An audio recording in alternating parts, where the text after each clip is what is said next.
Everyone, this is your instructor Alina Sheikh, and today we'll be starting with chapter 9, that is databases. In this chapter, these are the objectives that we will be learning. So, in this chapter, you will learn about the design and use of single table database, fields, records, validation, the use of basic data types text, alphanumeric, character, boolean, integer, real, date, and time.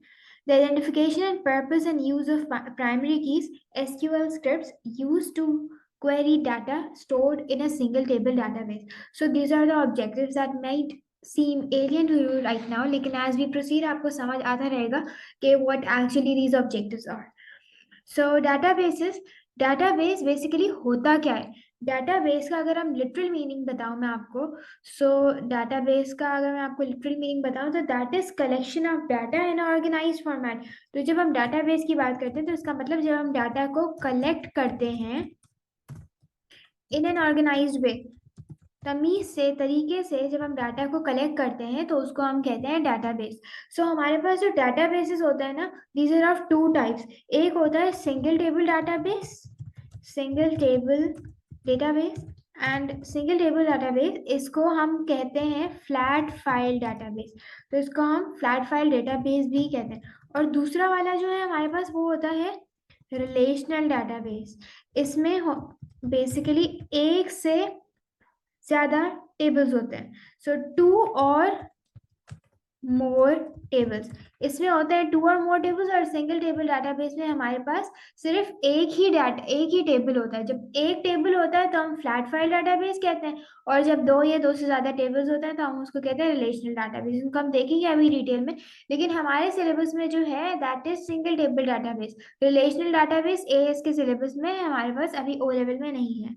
So relational की details में हम नहीं जाएंगे because that is not included in our syllabus. So databases, single table database की बात करें तो database is a structured collection of data. तो ये कलेक्शन ऑफ डाटा है, लेकिन किस तरीके की कलेक्शन ऑफ डाटा है? एक स्ट्रक्चर्ड कलेक्शन है. लॉजिकल और ऑर्गेनाइज्ड वे में जब डाटा को हम संभाल के रखते हैं, कहीं कलेक्ट करते हैं, तो उसको हम कहते हैं डाटाबेस. और ये बनाया क्यों जाता है? That allows people to extract in information in a way that meets their needs. तो मेरे पास इतना सारा डाटा होता है, बहुत सारा डाटा होता है, और मैं उसको एक स्ट्रक्चर्ड या ऑर्गेनाइज्ड फॉर्मेट में एक टेबल के फॉर्म में अपने पास रखती हूँ. अब मुझे इस टेबल में से जो भी डाटा चाहिए होगा ना, मैं अपनी नीड के मुताबिक उस डाटा को यहाँ से एक्सट्रैक्ट कर सकती हूँ. तो फॉर एग्जाम्पल मेरे पास इतना सारा डाटा है, मेरे पास सबकी एज है, सबके नेम है, और मेरे पास एज भी है, नेम भी है, और ये रोल नंबर भी है. हर चीज़ है मेरे पास. अब मुझे जो चाहिए होगा ना, मैं इस डाटाबेस से आराम से निकाल सकती हूँ in a way that meets my needs. The data can include, अब वो डाटा क्या हो सकता है? Data can be text, numbers, pictures, anything that can be stored in a computer, वो हमारे पास सिंगल टेबल डाटाबेस में हो सकता है. Relational databases will be studied at A level, but for IGCSE, only single table databases will be studied. That is what I was telling you. तो single table database हमें नाम से ही पता चल रहा है, as the name implies, it contains only one table. So single table database में क्या होता है? सिर्फ एक ही टेबल होता है. So why are databases useful? Databases are में useful क्यों है? सो अब हम देखते हैं कि डाटाबेसेस की यूजफुलनेस क्या है, why it is very useful, क्यों इतना इम्पोर्टेंट है. So why are databases useful? Databases can prevent problems occurring. Databases कुछ problems जो अकर होती हैं उनको अकर होने से रोकते हैं. Why? Because databases, if any changes or additions are made, it has to be done only once. That is, data is consistent. जैसे अगर मेरे पास एक टेबल है, उस टेबल के अंदर मेरे पास ये रहा सारा टेबल, और इस टेबल के अंदर मेरे पास डाटा है. अब अगर मैं इस डाटा में कहीं भी चेंज करूंगी ना, तो वो मुझे पूरे के पूरे टेबल में नहीं करनी पड़ेगी. फॉर एग्जाम्पल मैंने यहाँ पे 2 लिखा है, बट आई वांट कि यहाँ पे 2 नहीं, यहाँ पे 3 है, तो मैं यहाँ से 2 को हटाऊंगी और फिर मैं यहीं पर 3 लिख दूंगी. तो मैंने 2 को हटाया यहाँ पे और मैंने यहाँ पे लिख दिया 3. तो जो भी मुझे चेंज करनी है वो मैंने एक दफा की, और बाकी मेरा जो सारा डाटा है ना वो कंसिस्टेंट है. बाकी यहाँ पे जो भी कुछ लिखा है वो सारा वही लिखा है, बस वो डाटा मेरा कंसिस्टेंट है. The same data is used by everyone. अब मैंने बनाया एक पूरा टेबल, उस टेबल के अंदर मेरे पास सारे नंबर्स हैं या फिर सारे नेम्स हैं, सब कुछ है मेरे पास, जो भी कुछ है। अब यही टेबल मैं उठा के दूसरे बंदे को दे दूं और बोलूं कि इससे तुम काम कर लो। So that is the same data, हर कोई वही वाला डाटा यूज कर रहा है। Data store only once in relational databases which means no data duplication. So ये रिलेशनल डाटाबेसेस की बात है और ये हमारे सिलेबस में नहीं है, बट रिलेशनल डाटाबेस में भी ये होता है कि उसमें भी डाटा की डुप्लीकेशन नहीं होती। डुप्लीकेशन का मतलब सेम डाटा को बार बार रिपीट करना। तो रिलेशनल डाटाबेस में भी डाटा डुप्लीकेशन नहीं होती है, तो डाटा सिर्फ एक ही दफा स्टोर होता है, तो हमारे पास डाटा रिडंडेंसी और डाटा डुप्लीकेशन जो है वो नहीं होती है। तो इस वजह से प्रॉब्लम्स जो होती हैं डाटा बेसिस, प्रॉब्लम्स जो होती हैं कुछ, वो नहीं अकर होती है डाटा बेसिस की वजह से। सो हम डाटा बेसिस के कुछ एडवांटेजेस भी देख लेते हैं। तो here you go with advantages of database। I know कि आपको थोड़ा सा वेग लग रहा होगा, लेकिन अभी हम जैसे जैसे नीचे आएंगे ना, तो आपको समझ आएगा डाटाबेस बेसिकली है क्या। बट एक दफा देख भी लेते हैं कि डाटाबेस किस तरह की होती है, ताकि आपको बिल्कुल क्लियर हो जाए।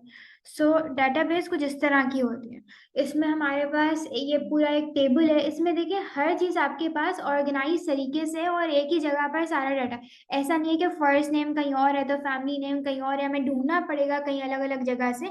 नहीं, हर चीज आपके पास एक ही जगह पर मौजूद है, एक ऑर्गेनाइज वे में, एक लॉजिकल वे में, एक स्ट्रक्चर्ड वे में हमारे पास मौजूद है। तो इसको हम कहते हैं डाटाबेस। ये सिंगल टेबल डाटाबेस है बिकॉज यहाँ पे सिर्फ एक ही टेबल है हमारे पास।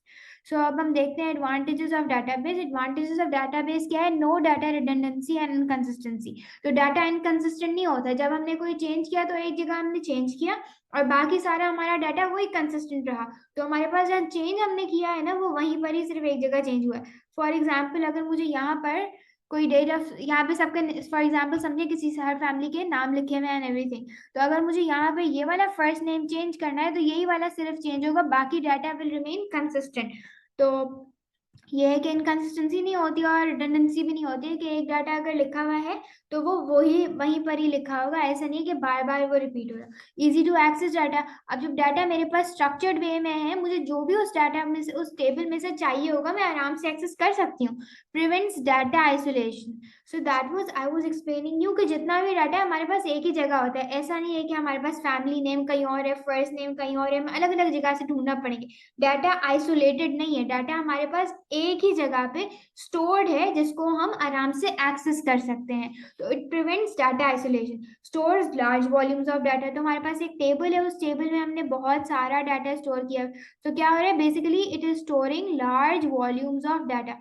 और ये टाइम सेविंग भी है। अगर हमें कोई भी डाटा चाहिए होता है हम उस टेबल से आराम से निकाल सकते हैं, इंस्टेड ऑफ कि यहाँ पे देखें वहां पे देखें। हमारे पास जब भी फॉर एग्जाम्पल अगर मैं अपनी बुक्स की एग्जाम्पल दूं, तो अगर मैंने बुक्स एक जगह पे रखी हैं तो वो लार्ज वॉल्यूम ऑफ बुक्स एक ही जगह पे होंगी, वो आइसोलेटेड नहीं होंगी, वो टुगेदर पड़ी होंगी। अब उसमें से मुझे जो भी बुक चाहिए होगी मैं आराम से निकाल सकती हूँ। It is easy to access the book. Time saving भी है कि मैं यहाँ वहां नहीं देख रही, मेरे पास एक जगह पर है। बट अगर मेरी बुक सारी फैली हुई है तो it will take a lot of time to find one book जो मुझे चाहिए। और मेरा जो बुक्स है वो सारी आइसोलेटेड होंगी, वो इधर उधर स्कैटर्ड होंगी, तो वो मेरे लिए मुश्किल हो जाएगा, मुझे बुक नहीं मिलेगी। It will be difficult to access the book, difficult to find the book. और मैं इनकंसिस्टेंट होंगी, मतलब मुझे बहुत टाइम लग जाएगा और मैं कंसिस्टेंसी के साथ भी नहीं पढ़ सकूंगी। So this is a kind of real life example जिसको हम डाटाबेस से रिलेट कर सकते हैं कि इसमें डाटा रिडंडेंसी और इनकंसिस्टेंसी नहीं होती, डाटा को एक्सेस करना आसान होता है, it prevents data isolation, stores large volumes of data, it is time saving. So these were the advantages of database. तो databases कहाँ कहाँ यूज होते हैं? They are use to store information about people, for example patients in hospital.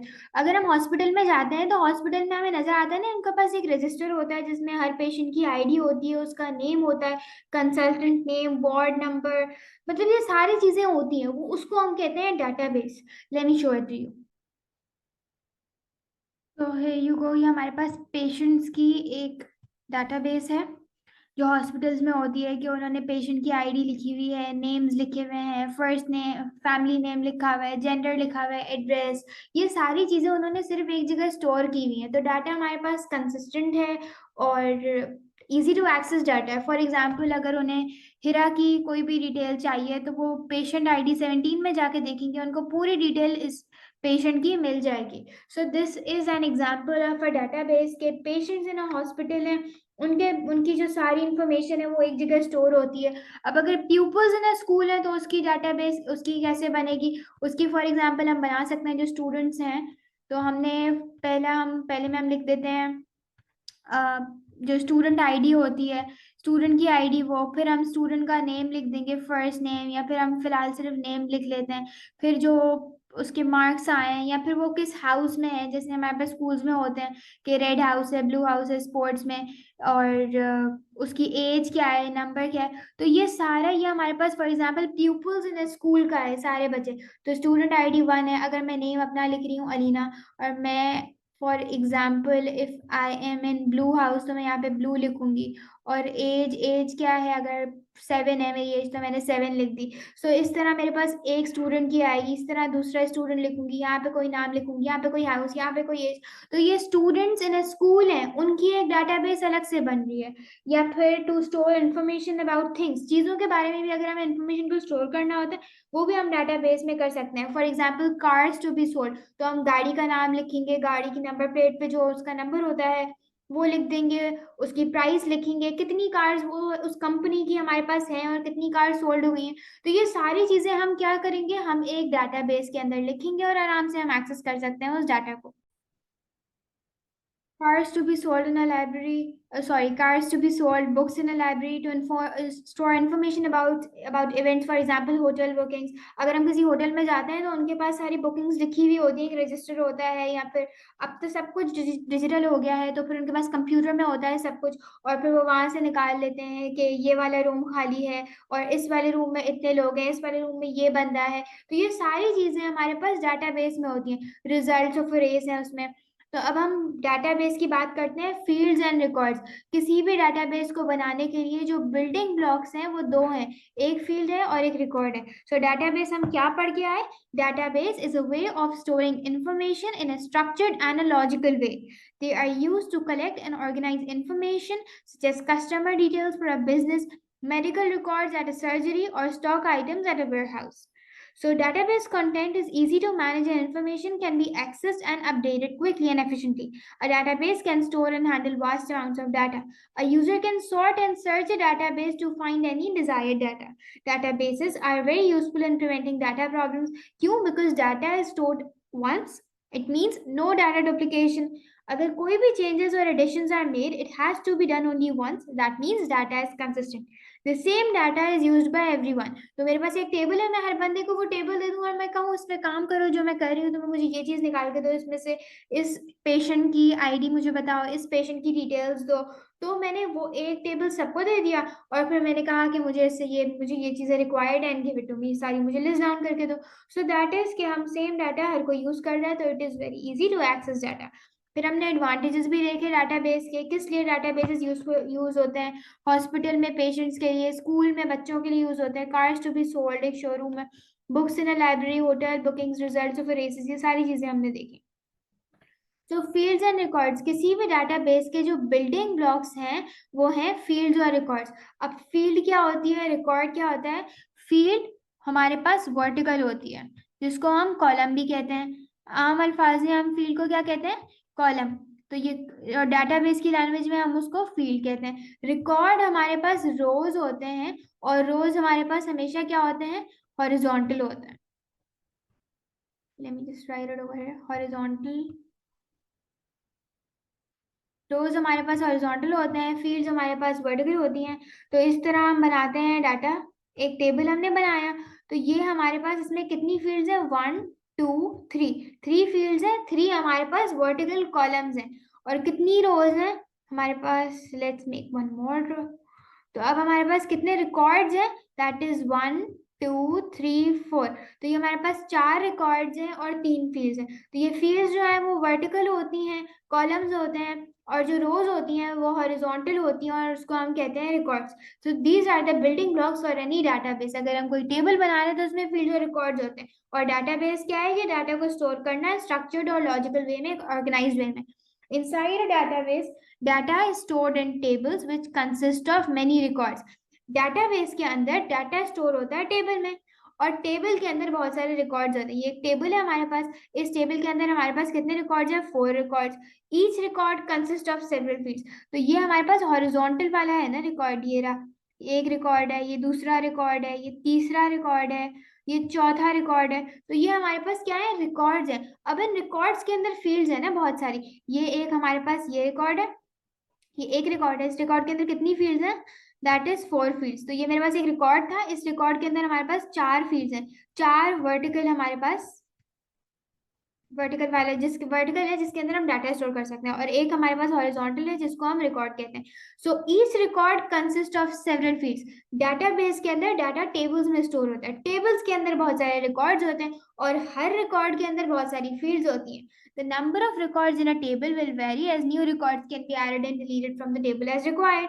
तो जब हम जैसे जैसे हम करते रहते हैं टेबल में एडिशंस ऑल्टरेशंस, तो हमारे पास रिकॉर्ड्स जो हैं वो चेंज हो सकते हैं। एक रिकॉर्ड था, दूसरा रिकॉर्ड, तीसरा रिकॉर्ड, मतलब ये सारी चीजें, ये हमारे पास एक पूरा टेबल है।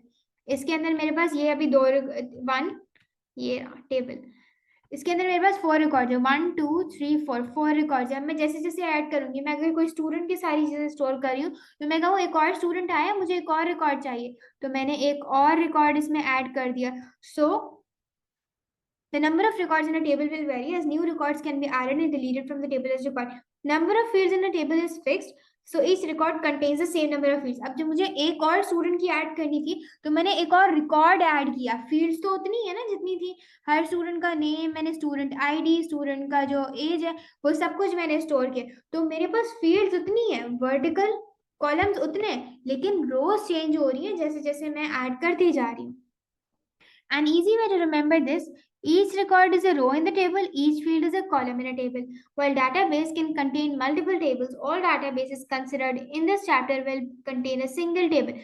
वैसे तो database में हो सकते हैं कि बहुत सारे tables हो, लेकिन जितनी भी databases हम इस chapter के अंदर पढ़ेंगे वो हमारे पास single table database है, because हमारे syllabus में we have only single table database. तो टेबल, इस टेबल के अंदर रिकॉर्ड्स भी हैं और फील्ड्स भी हैं। अब जो भी हमारे पास टेबल होता है, टेबल के अंदर बहुत सारे हमारे पास रिकॉर्ड्स होते हैं। टेबल है, इस टेबल के अंदर बहुत सारे रिकॉर्ड्स हैं, और हर रिकॉर्ड के अंदर बहुत सारी फील्ड्स हैं। ये एक पूरा, ये वाला एक पूरा रिकॉर्ड है, एंड इस रिकॉर्ड, ये हमारे पास, sorry let me just make it more clear. तो ये हमारे पास एक पूरा रिकॉर्ड है, इस रिकॉर्ड के अंदर, ये पूरा रिकॉर्ड है, इस रिकॉर्ड के अंदर 4 फील्ड्स हैं। ये रिकॉर्ड एक है बट इट हैज 4 फील्ड्स। अब यहाँ पे हमारे पास कितने रिकॉर्ड्स हैं? लेट्स काउंट, कितने हॉरिजॉन्टल हमारे पास रोज हैं? 1 2 3 4 5 6। तो इस टेबल के अंदर हमारे पास 6 रिकॉर्ड्स हैं, और कितनी फील्ड्स हैं? Let's count the vertical column, that is 1 2 3 4। So 4 fields and 6 records हैं हमारे पास। So हमारे पास 4 fields हैं and we have 6 records। तो हमने फील्ड्स और रिकॉर्ड्स को देखा, होती क्या है। अब एक और डेफिनेशन को देख लेते हैं। Field, it is a single unit of information. एक सिंगल यूनिट ऑफ इंफॉर्मेशन को हम फील्ड कहते हैं। फॉर एग्जांपल, अगर मेरे पास ये नेम है, तो ये एक सिंगल यूनिट ऑफ इंफॉर्मेशन है जिसके अंदर सारे नेम्स होंगे। अगर ये एज है, तो इसके अंदर सिंगल यूनिट ऑफ इंफॉर्मेशन है जिसके अंदर सारी एज होंगी। ये मेरे पास फॉर एग्जाम्पल फोन नंबर है, तो ये एक सिंगल यूनिट ऑफ इंफॉर्मेशन है जिसके अंदर सिर्फ फोन नंबर्स होंगे, और क्या हम कह सकते हैं, एज है, नेम है, एंड फॉर एग्जांपल डेट है, कोई अपॉइंटमेंट है, उसके दिन हमने डेट लिख दी, डेट ऑफ अपॉइंटमेंट। तो ये सारी चीजें हमने जो लिखी है, सिंगल यूनिट ऑफ इंफॉर्मेशन है, that is called a field. ये वर्टिकल जो है दैट इज फील्ड, और फिर ये हॉरिजॉन्टल हमारे पास रोज होते हैं जिनको हम रिकॉर्ड करते हैं। Collection of field is a record. तो जब बहुत सारी फील्ड्स कलेक्ट हो जाती हैं तो उसको हम कहते हैं रिकॉर्ड। ये पूरा हमारे पास एक रिकॉर्ड है। सो collection of fields is called a record, और फील्ड खुद क्या है? It is a single unit of information. Table क्या है? Collection of records in a table. जब बहुत सारे हमारे पास रिकॉर्ड्स कलेक्ट हो जाते हैं तो उसको हम कहते हैं टेबल। तो टेबल बनाने के लिए हमें बहुत सारे रिकॉर्ड्स चाहिए होते हैं, रिकॉर्ड्स के अंदर होती है बहुत सारी फील्ड्स। और table is a collection of related data held in a table format within a database. Database क्या है? Collection of data in organized way. तो टेबल क्या है? टेबल एक कलेक्शन ऑफ रिलेटेड डाटा है जो एक टेबल फॉर्मेट में हमारे पास हेल्ड होता है। जब हमारे पास टेबल फॉर्मेट में डाटा हेल्ड होता है डाटाबेस के अंदर, उसको हम कहते हैं table. So that was as simple as that. तो ये हमारे पास हो गया। टेबल के बारे में हमने पढ़ा, हमें पता चला कि what are fields, what are record, और ये बहुत क्रूशियल होते हैं किसी भी टेबल को बनाने के लिए।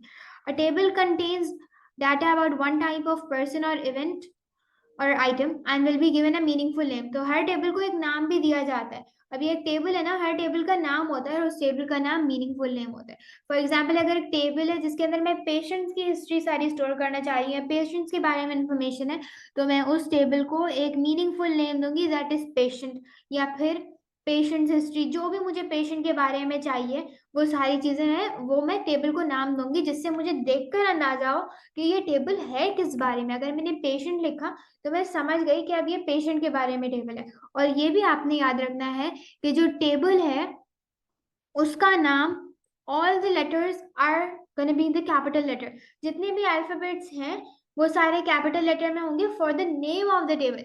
अगर एक टेबल ऑफ बुक्स है तो उसको मैं क्या नाम दूंगी, book. A table of doctors appointment है तो मैं अपॉइंटमेंट भी नाम दे सकती हूँ, मैं डॉक्टर्स अपॉइंटमेंट भी नाम दे सकती हूँ। इससे नाम पढ़ के मेरे जहन में क्लियर हो गया कि ये अपॉइंटमेंट के बारे में, डॉक्टर का अपॉइंटमेंट है, पता चल गया। तो given a meaningful name, her table को एक मीनिंगफुल नाम दिया जाता है। Each record within a table contains data about a single item, person or event. For example, witnessing a hospital patient. तो हर रिकॉर्ड के अंदर एक चीज के बारे में सारी इंफॉर्मेशन होती है। फॉर एग्जाम्पल, अगर मैं यहाँ पे नेम लिख रही हूँ, यहाँ पे एज लिख रही हूँ, यहाँ पे मैंने नेम लिखा, यहाँ पे मैंने लिखी एज, और यहाँ पे मैंने लिखा for example just write something, phone number ही लिख लेते हैं। यहाँ पे मैंने लिखा phone number, where is it, phone number. और यहाँ पे मैंने लिखा कि for example if a person, yes और नो, या अपॉइंटमेंट का लिख देते हैं, अपॉइंटमेंट ही लिखते हैं, अपॉइंटमेंट आज है कि नहीं है, येस और नो में करके लगा देंगे। सो नेम, फॉर एग्जाम्पल अगर एक पर्सन है and that has a name, for example for women इसका नाम सारा है और उसकी एज क्या है, दैट इज 12। फोन नंबर उसका क्या है, राइट समथिंग एनीथिंग, ये उसका फोन नंबर है। और उसका जो अपॉइंटमेंट है वो आज है, अपॉइंटमेंट डेट कर लेते हैं, तो अपॉइंटमेंट की डेट क्या है, दैट इज 12 Feb 2023। तो अपॉइंटमेंट डेट लिख लेते हैं ऊपर नाम, और हम जो मीनिंग, जो नाम देंगे ना फील्ड्स को भी, वो भी हमारे पास बहुत मीनिंगफुल होना चाहिए, टेबल का नाम भी मीनिंगफुल होना चाहिए। सो ये हमारे पास मैंने लिखा, तो ये एक रिकॉर्ड है। रिकॉर्ड के अंदर एक चीज के बारे में सारी इंफॉर्मेशन होगी। फॉर एग्जाम्पल, ये नाम है, उसी बंदी की एज है, उसी बंदी का फोन नंबर है, उसी बंदी का अपॉइंटमेंट नेम। सो जो हमारे पास रिकॉर्ड है उसके अंदर उसी एक चीज के बारे में सारी इंफॉर्मेशन होगी। Each record with in table contains data about a single item, person और इवेंट। ऊपर एक विमेन थी, उसके बारे में सारी इंफॉर्मेशन आई, तो रिकॉर्ड के अंदर एक सिंगल आइटम, पर्सन और इवेंट के बारे में सारी इंफॉर्मेशन होती है। विनी सिंह हॉस्पिटल पेशेंट, अब उसकी सारी इंफॉर्मेशन स्टोर होगी एक रिकॉर्ड के अंदर। IGCSE कंप्यूटर साइंस बुक, इसकी प्राइस भी स्टोर हो जाएगी, और कंपनी का नेम, ऑथर का नेम, और कितनी दफा ये बुक बोरो हुई है लाइब्रेरी से, और कौन अभी बोरो कर रहा है, तो ये सारी चीजें एक रिकॉर्ड के अंदर आ जाएंगी इसी एक बुक के बारे में। एक अपॉइंटमेंट है, उसके बारे में सारी डिटेल्स आएंगी। As every record contains the same number of fields, each field in a record contains a specific piece of information about single item, person, event stored in that record. तो हर record के अंदर same number of fields होती हैं। जैसे मेरे पास ये एक सारा डाटा, उस हर रिकॉर्ड, जितने भी रिकॉर्ड्स हैं उसके अंदर सेम नंबर ऑफ फील्ड्स होंगी। मैं रिकॉर्ड्स तो बढ़ा सकती हूँ लेकिन फील्ड्स तो वही रहेंगी। अब ये सारी फील्ड्स वही हैं, 3 फील्ड्स हैं, और हमारे पास 1 2 3 4 रिकॉर्ड्स हैं, और हमारे पास 3 फील्ड्स हैं। तो अगर मुझे रिकॉर्ड बढ़ाना है तो मैं रिकॉर्ड बढ़ाऊंगी, नंबर ऑफ फील्ड्स तो वही रहेंगी। सेम नंबर ऑफ फील्ड्स होती हैं हर रिकॉर्ड के अंदर, each field in a record. तो हर फील्ड के अंदर एक स्पेसिफिक पीस ऑफ इंफॉर्मेशन होती है, एक सिंगल यूनिट ऑफ डाटा होता है। अगर एज है तो सबके अंदर एज ही होगा, अगर नेम है तो सबके अंदर नेम ही होगा। तो each field contains a specific piece of information about single item, person or event stored in that record. Her field को भी हम एक मीनिंगफुल नेम देंगे, एज मैंने आपको अभी समझाया, to identify the data stored in it. For example, hospital patient की फील्ड्स हैं, तो उसके अंदर पेशेंट का फर्स्ट नेम है, तो मैंने फर्स्ट नेम एक मीनिंगफुल नेम दिया, जिससे मुझे पता चला कि इस फील्ड के अंदर हर पेशेंट का फर्स्ट नेम है। फैमिली नेम है तो मैंने फैमिली नेम डाला। अब मुझे से पता चला कि हर इस फील्ड में सारे मेरे पास फैमिली नेम्स हैं। Date of admission, name of patients consultant, consultant के नाम से, वार्ड नंबर तो वार्ड नंबर है, patients bed number etcetera, whatever जो भी हमारे पास है। तो पेशेंट का जो टेबल हमारे पास जो पेशेंट का टेबल स्ट्रक्चर होगा वो कुछ इसी तरह का हमें लगेगा। So first name, family name, date of admission, consultant, ward number, bed number. अब आप बताएं इसमें how many fields are there. Let's count. Fields कौन से होते हैं? वर्टिकल कॉलम्स होती हैं। 1 2 3 4 5 6। So we have 6 fields in this table. And how many records? Let's count them. 1 2 3 4 5 6। और हमारे पास रिकॉर्ड्स भी 6 हैं, फील्ड्स भी 6 हैं इसके अंदर। और ये पेशेंट टेबल है, तो patient is the name of the table और ये पूरा कैपिटल लेटर्स में। अब हमारे पास आता है for the table, for the table called book the fields could include. अब अगर मेरे पास एक टेबल है जिसको मैं कह रही हूँ बुक, तो उसमें जो फील्ड्स हैं वो क्या क्या आएंगी? Title, author, ISBN। तो हम अभी इस टेबल को बना लेते हैं। तो ये मेरे पास एक टेबल है जिसका नाम है बुक, और क्योंकि टेबल का नाम है तो it should be in the capital letters. और जो हमारे पास टाइटल ऑफ द बुक है, क्या क्या रखना है हमने इसके अंदर? हमारे पास एक फील्ड होगी जिसको हम नाम देंगे टाइटल, दूसरी फील्ड होगी जिसका नाम होगा हमारे पास ऑथर, तीसरी फील्ड होगी जिसका नाम होगा हमारे पास ISBN, नंबर। सो ISBN आ गया मेरे पास। अब ये हमारे पास 3 फील्ड्स हैं, और रिकॉर्ड्स कितने होंगे? जो जितनी भी मुझे बुक्स के नाम, टाइटल्स, ऑथर, ISBN स्टोर करने होंगे वो मेरे पास रिकॉर्ड्स आ गए। सो वो हमारे पास हॉरिजॉन्टल रिकॉर्ड जो होता है, वर्टिकल हमारे पास फील्ड्स होती है। तो इस तरह हमने एक टेबल बना दिया। State activity 9.1 state what fields would you expect to find in each record for the doctor's appointment and give each field a suitable name। तो आपसे पूछ रहे हैं कि आपको क्या एक्सपेक्ट करेंगे कि अगर आपको डॉक्टर का अपॉइंटमेंट लेना है तो हर रिकॉर्ड में क्या क्या होगा, और हर फील्ड का नाम आप सोचें and then create a table. Field names जो होते हैं वो एक सिंगल वर्ड होते हैं और उसके अंदर कोई भी स्पेस नहीं होती। अगर बेड नंबर है तो बेड नंबर ऐसे लिखेंगे, कोई स्पेस नहीं आएगी बीच में। जैसे यहाँ पर है वार्ड नंबर है, तो there is no space in between the names of the field. So ये हमारे पास था, और ये हमारे पास एक्टिविटी 9.1 है, इसको करें and then I have also uploaded the answers in another playlist. तो प्लेलिस्ट में जाए, आपको सारे आंसर्स मिल जाएंगे इसके, एंड देन आप वहां से चेक करें। If you have any query you can always ask in the comment section. So validation क्या होती है? The role of validation was discussed in 7.5। It may be worth the reader revisiting this part of the book before continuing this chapter. Some validation checks. So what is actually validation? Validation is the automated checking by a program that data is reasonable before it is accepted into computer system।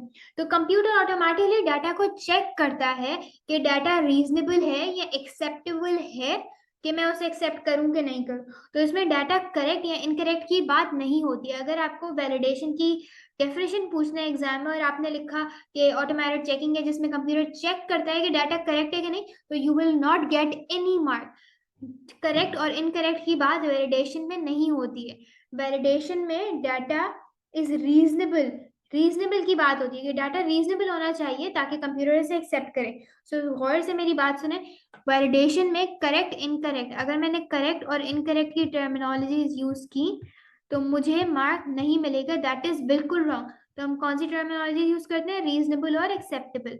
तो हमने reasonable use किया। तो validation automatic checking है, automatically computer check करता है जो भी data हम एंटर करते हैं कि डाटा रीजनेबल है कि नहीं है before it can be accepted into computer system.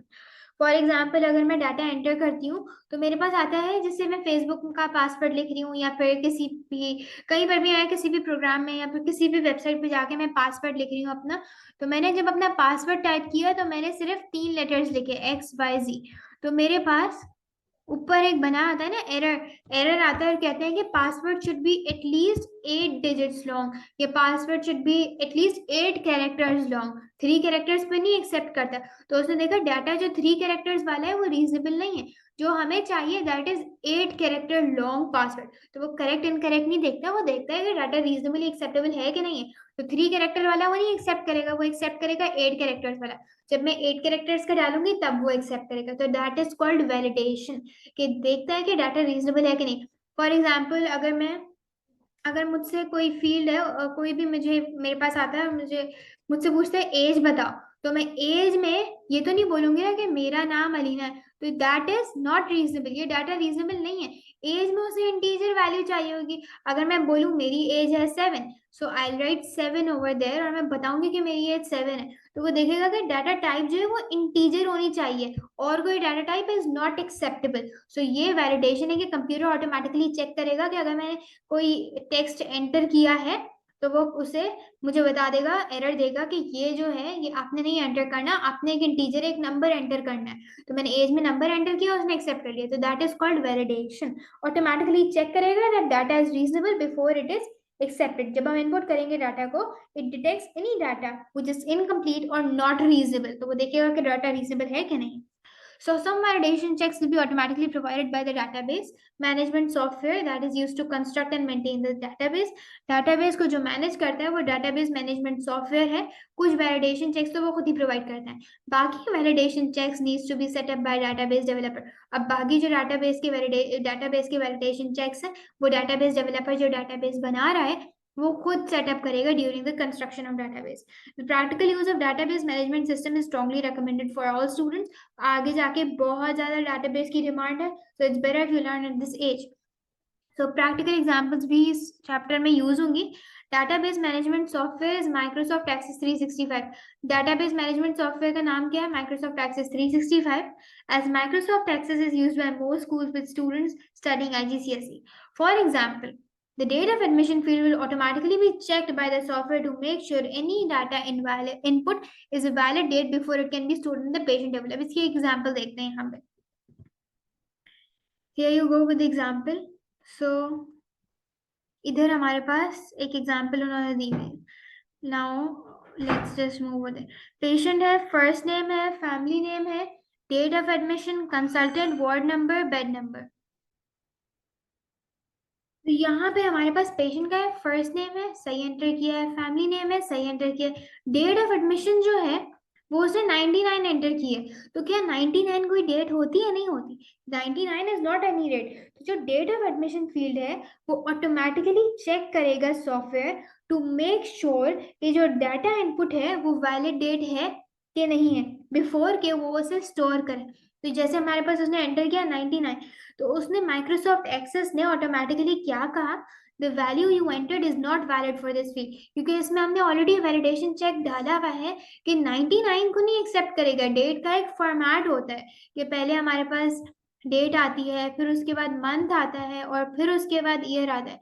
तो डेट का बेसिकली हमारे पास एक फॉर्मेट होता है, अब वो उस फॉर्मेट को नहीं फुलफिल कर रहा, तो इस वजह से हमारे पास एरर आ गया। For example, you may have entered text in a numeric field और a number that is larger than field size setting permits. तो जो परमिट्स हमने सेट किए हैं उससे हटके आपने कोई नंबर एंटर किया है, सो उसने क्या किया, invalidate, automatically rejected. However, the word number field needs to be set up to allow only 1 to 10 values to be entered. अब हमने क्या किया, हमने कहा कि जो वार्ड नंबर है उसको इस तरह सेटअप करो कि अलाउ करे ओनली वैल्यूज 1 से 10 तक वैल्यूज एंटर करे। इसके बाहर कोई भी वैल्यू एंटर हुई तो वो उसे रिजेक्ट, वो बता देगा कि इनवैलिड है। 0 एंटर किया, अगर मैंने 11 एंटर किया, अगर मैंने 100 एंटर किया, तो वो नहीं एक्सेप्ट करेगा अगर मैंने 1 to 10 की वैलिडेशन चेक सेट रखी है। This task needs to be completed by the database developer before database is used. तो ये वाला जो है डेट ऑफ एडमिशन, ये बहुत आम सी चीज है, और ये ऐसी चीज है कि माइक्रोसॉफ्ट एक्सेस ने खुद ही सेट किया हुआ है कि एक डेट का फॉर्मेट होता है, जब वो नहीं फुलफिल करेगा तो हमारे पास एरर आएगा। लेकिन वार्ड नंबर तो माइक्रोसॉफ्ट एक्सेस को नहीं पता ना कि कौन से, तो जो डाटाबेस डेवलपर है उसने सेटअप कर दिया वैलिडेशन चेक कि वार्ड नंबर जो है 1 से 10 तक होना चाहिए, उसके बाहर नहीं होना चाहिए। So first name, family name, date of admission, consultant ward number. अब वार्ड नंबर जो है वो 67 एंटर किया है, लेकिन जो डाटाबेस डेवलपर है उसने सेटअप कर दी थी लिमिट के 1 से 10 तक होगा। तो माइक्रोसॉफ्ट एक्सेस से कहा तुम एक्सेप्ट करना, अगर नहीं है तो उनको एक एरर मैसेज जनरेट करना। So this is a validation check जो चेक करता है कि डाटा रीजनेबल है कि नहीं है before it can be accepted. So यहाँ हमारे पास वार्ड नंबर आ गया, तो out of range ward number reject हो गया। तो उन्होंने एक माइक्रोसॉफ्ट एक्सेस ने हमें एक एरर दिया कि वार्ड नंबर्स आर 1 to 10, ये हमारे पास एक एरर मैसेज आया। So validation rule for entering ward number in a patient table, तो पेशेंट टेबल है तो वो पेशेंट पूरा कैपिटल लेटर्स में आया है टेबल का नाम। हर फील्ड को हमने एक मतलब एक ऐसा नाम देना है that should be meaningful. Her table का नाम भी हमारे पास मीनिंगफुल होना चाहिए। सो इस तरह से हमारे पास आया है ये सब कुछ। तो हमने आज क्या क्या कवर किया? The design and use of database, single table database, fields, records और वैलिडेशन चेक्स के बारे में पढ़ा है। Next class will be studying the use of basic data types. Or if you have any questions, you are always welcome to ask in the comment section. I always respond. So, till the next video, take care of yourself and subscribe to my YouTube channel. Thank you so much for watching.